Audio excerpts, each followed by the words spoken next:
In the middle of the 12th century, Kievan Rus literally reached the handle, torn apart by internecine quarrels. It was then that Andrei Bogolyubsky, Prince of Vladimir, Rostov and Suzdal from the Rurikovich family, appeared. He ravaged Kiev, subdued Veliky Novgorod and made Vladimir the capital of the state.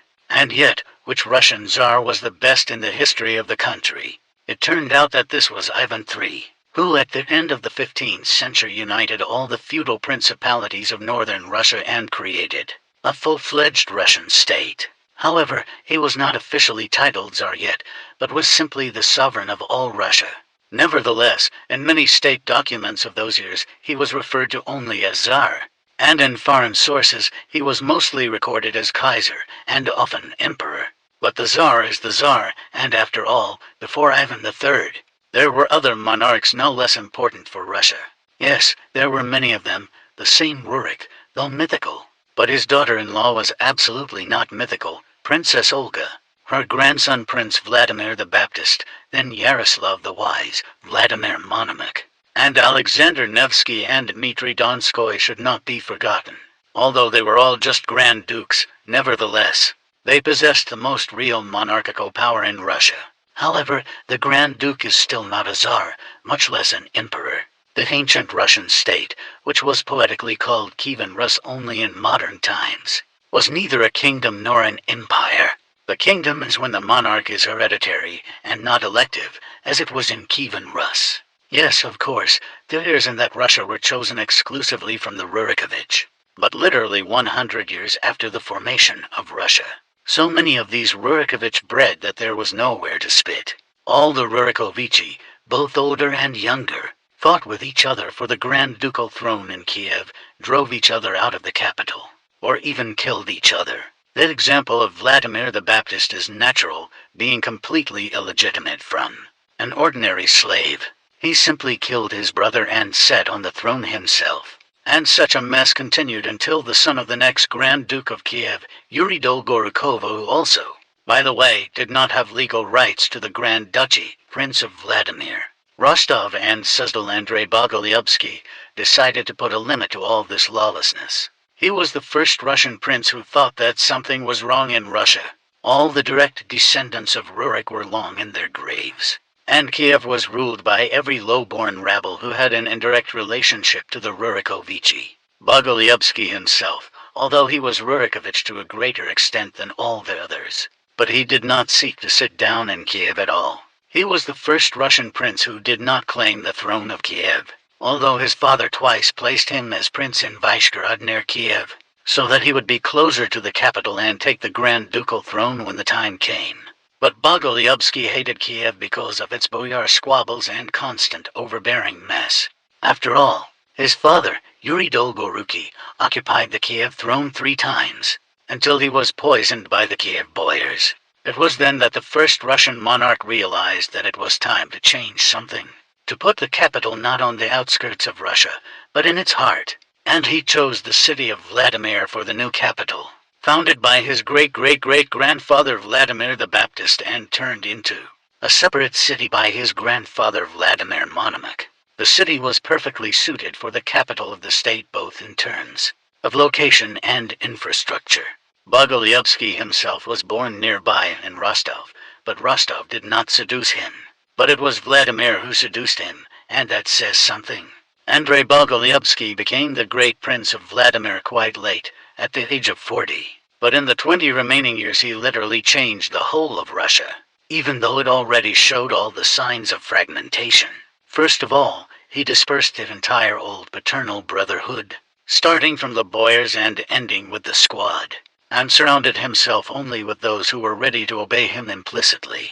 After that, he removed his brothers from power, and attracted all other relatives only as assistants and administrators, and not as competitors. He abolished the right to divide the principality into counties, that is, he established full Grand Ducal authority. In other words, the Grand Duke had no right to give lands into hereditary possession, because from that moment on all the lands of the principality were united into a centralized state.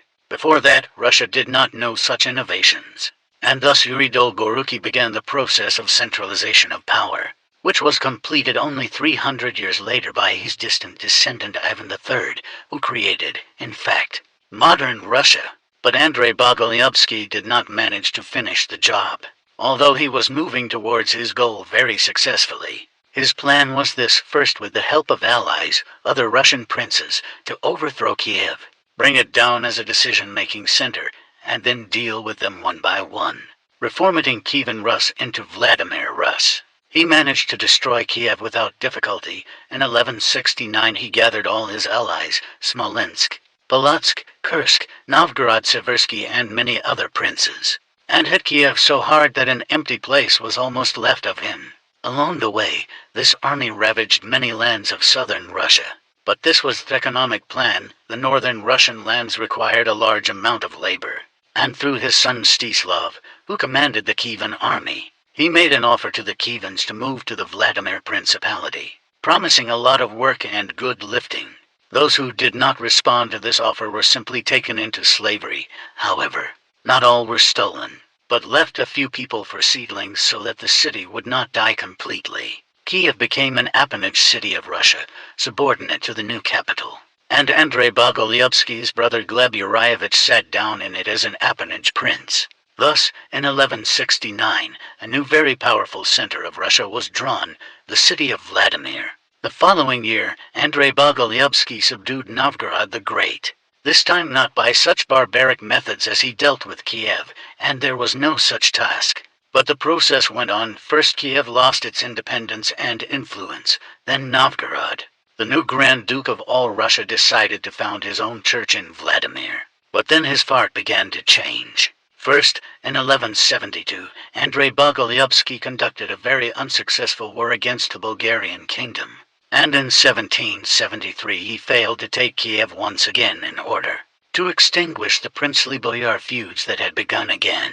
And in 1174, he was finally killed. The word was changed for censorship reasons by the conspirators, fearing for their lives as a result of an investigation launched by the Grand Duke, which was supposed to reveal treason in the boyar ranks. However, after Bogolyubsky's death, his idea to create a new center of Russia did not go to waste, because he made the Vladimir Principality so strong that it was impossible to destroy it, even as a result of the most inept government and any external troubles. First, Andrei Yurevich's nephew Yarapok Rostislavich took the great Vladimir throne. Then, just a year later, his brother Mikhailko Yurevich. Russian Empire was really elevated by another brother of Bogolyubsky, Vsevolod Yurevich, known as Vsevolod the Big Nest, who for 36 years of his reign made the first Russian centralized state created by Andrei Bogolyubsky, already recognized as the center of Russia,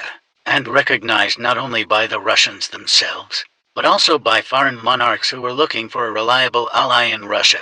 Thus, we see that it was Andrei Bogolyubsky back in the 12th century who represented a completely new type of Russian monarch, if not yet a full-fledged Tsar of a full-fledged state. But the title of Grand Duke was already too small for him and did not correspond to the scale of his activities in the vast expanses of Russia. In fact, it was already a full-fledged monarch with all the powers not even of the Tsar, but of the Emperor, if, again, we take into account the vast territories of Russia and many different peoples who lived within its borders. Russian Empire. In any case, it was the Vladimir Principality that was the strongest in Russia, until the Principality of Moscow stood out from it, and the capital of the new state moved to it, which very quickly turned first into the Russian kingdom, and then into the Russian state.